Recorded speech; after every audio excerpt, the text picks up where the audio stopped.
咱们来个坦白局，你今年双十一到底花了多少钱？我先来，一分没花，不是不想买，是看了一圈发现，所谓折扣还没平时直播间便宜。现在各种购物节太多，真的疲劳了。你呢？来评论区晒晒你的账单。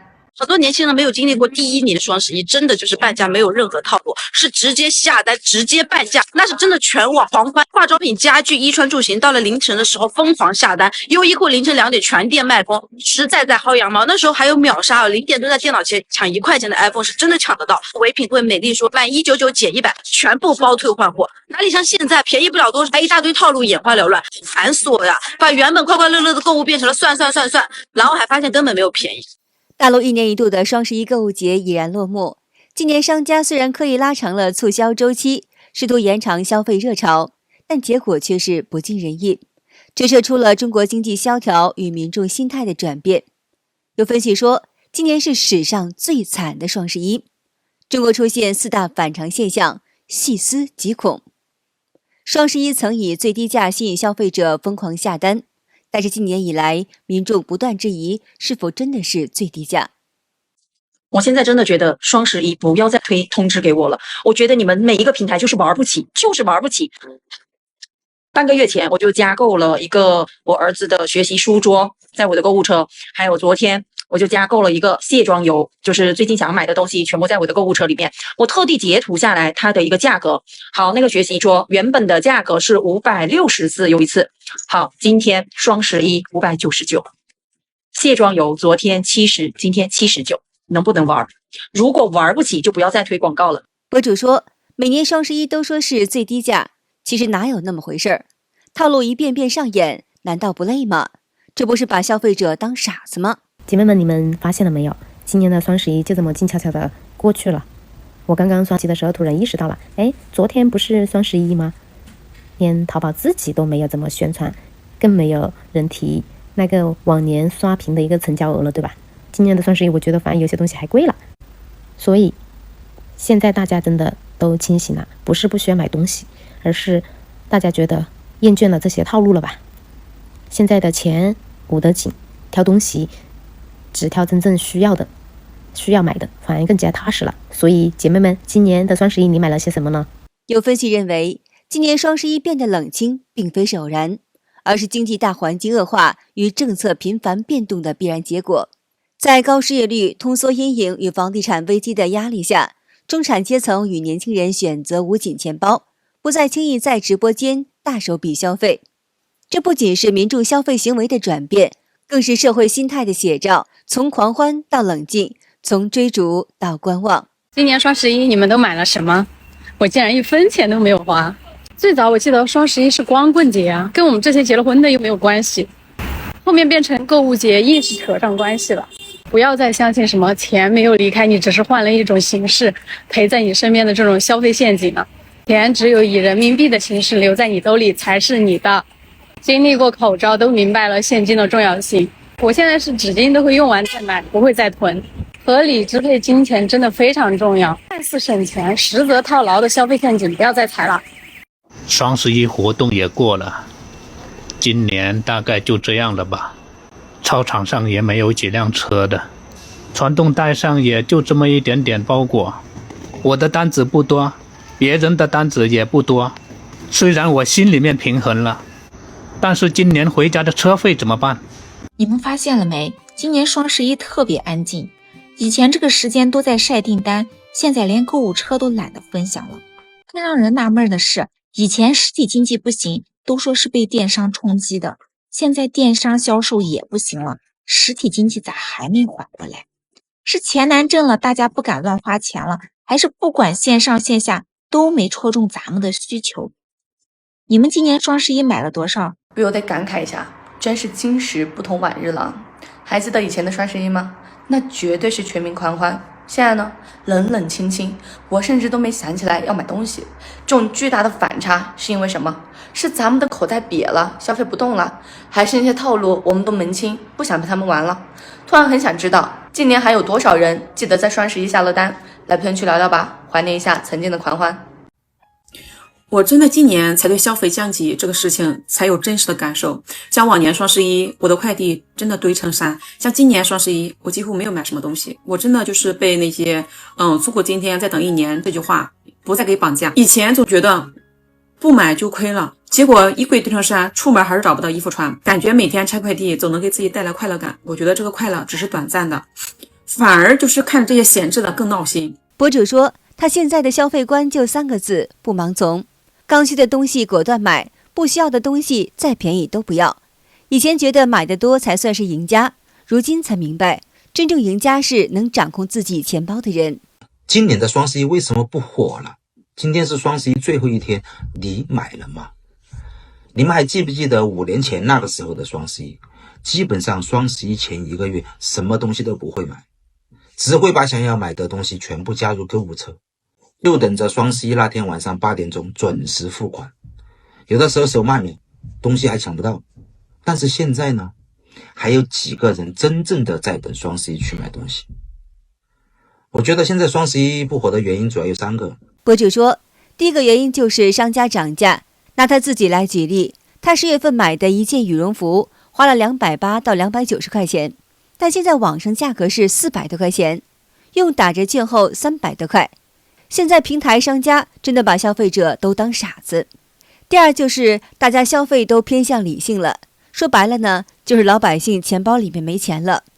第三就是消费场景发生了变化，以前买东西大家要去商场里，那个时候呢，商场搞活动的话简直就是人山人海。后来大家都去淘宝平台买，现在大家在短视频里在直播间里就买了，随时随地的都在消费。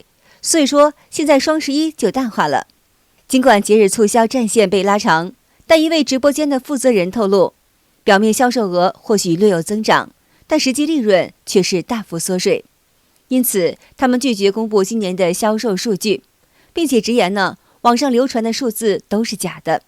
这揭示了双十一表面繁华与实际冷清之间的巨大落差。老蔡混了20多年，见过风口起飞，也见过泡沫破裂，但今年双十一的冷清还是让我有点意外。37家主流平台齐参战线拉了1个多月，结果呢，热闹是装的，含义是真的。先上硬核数据，2025年双十一全网总销售额16950亿，看似同比涨了14.2%，但要知道统计周期比去年多了整整1周，去掉这个水分，实际增幅还不如2022年的13.7%。博主老蔡说，看核心平台京东声称成交额创新高，订单量增长了60%，可活动从10月9号就开跑了，提前1个月稀释热度，那还有当年0点疯抢的仪式感。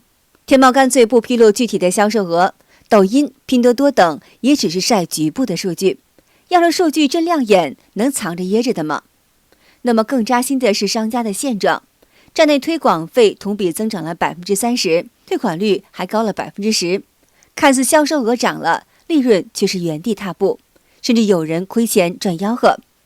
想当年2021年，天猫单平台的销售额就达到了5403亿，京东呢也有3491亿。那个时候不用拉长战线，不用疯狂的去砸钱推广，消费者熬夜等到0点抢货，商家躺着出单。都说双11还没开始就结束了，那么为啥会这样呢？老蔡分析认为，低价稀缺性没了，京东100亿补贴，拼多多天天双11成了常态，消费者不用等双11也能够捡到便宜，谁还愿意陪平台玩呢？你说我们到底是从什么时候开始不再关心双11了呢？还记得以前吗？闹钟定在半夜，手机电量充到100%，就为了那几个小时的狂欢，页面卡崩了也不放弃，刷新刷新再刷新，仿佛抢到的不是商品，而是某种胜利。那时候收到10几个快递，堆在办公室门口像座小山，同事路过都会笑着问，昨晚又熬夜了吧？博主说，现在收到快递都很难再有什么惊喜了，反正明天还有折扣，下周还有直播，天天都是购物节。是我们变了吗？还是双11变了？价格算来算去，发现还没有平时便宜，规则复杂到需要做表格来计算。我们突然间明白，最省钱的购物方式原来就是不买。有数据显示，双11热搜度比去年低了60%，不是我们不爱购物了，而是当每个平凡的日子都成了购物节，又凭什么让我们为之疯狂呢？一年一度的双11购物节落幕了，昔日流量担当的头部带货主播们集体躺平。今年8月，辛巴因病宣布退出直播，因其拥有过亿的粉丝账号交给妻子朱瑞雪管理。李佳琦在直播中直言被逼到想退休，并强调我也是人，不是神。董宇辉则公开表示不再追逐商业狂欢。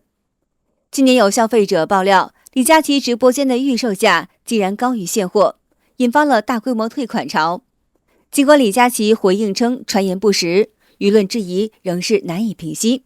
信任的崩塌直接动摇了消费者参与的意愿。快了，双11真要被这些网友给淘汰了。已经有商家在双11当天开出了0亿营业额，谁能想到这是今年的双11就这样悄无声息的过去了。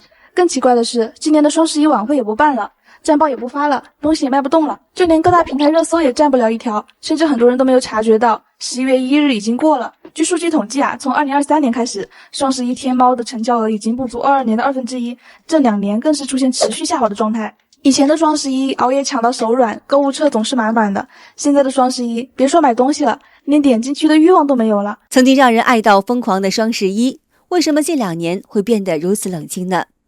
博主表示，其实是网友已经看透了。有网友说自己在某购物平台上看上一双鞋，就想着等双11再买，结果呢，等双11当天一看，价格竟然比平时卖的还要贵。那么也有人说呢，双11早就没有意义了，因为有拼多多的存在，每天都可以是双11。我觉得以后呢，还是让双11退出吧。那这种先涨价再打折，几乎没有便宜多少的行为艺术。不，这都不能算称为行为艺术了。那双11的本质呢，现在都变成啥了？营销诈骗了啊！那卖家知道双11前临时涨价，那卖家呢，工作人员也会根据上层的指示，后台修改价格。那平台的各种券然后呢，说是各种券，然后呢，那都没便宜多少嘛，对不对？那多方呢都形成了一种默契。你说买吧，那心里呢知道也没便宜多少全是仨瓜俩枣。你说不买吧，那立省100%，对不对？哎呀，以后别搞什么双11了，全是套路。三藏文化董事长臧其超在视频中表示，今年双11堪称史上最惨淡，几乎所有的电商平台都缺乏流量。他指出，中国目前出现4大反常现象。第一，摆地摊的人越来越多，这背后折射出的是年轻人失业率持续走高，他们既不愿送快递，也不想从事体力劳动。那么与此同时呢，中老年人频繁遭遇裁员，为了养家糊口，只能靠摆地摊来增加收入。这第二呢，商品普遍降价，奶茶在降价，衣服在降价，甚至是车子、房子都在降价。但最令人担忧的是，即便价格一降再降，消费者依然是不愿掏钱买单。这说明大家对未来预期并不乐观，更倾向于把钱存起来。第三，人口流动方向逆转。过去，大学毕业生大多奔向北上广深等1、2线城市，如今呢，却是纷纷返乡回流。原因在于大城市虽然薪资高，但消费成本更高，1年下来几乎是赚不到钱，更不用提买房买车。相比之下，小县城生活成本低，房价便宜，婚恋更容易，同时呢，还能积攒人脉与资源，为未来创业创造条件。第四就是商场和景区人头攒动，却鲜有人消费，大家捂紧钱包不敢花钱。表面上是看许多人光鲜亮丽，但实际却是背负着沉重的债务。好的，今天就和大家聊到这儿了，请您记得点赞、订阅、留言，并且分享给您的朋友们。感谢您的支持，我是美玲，我们下期节目再见。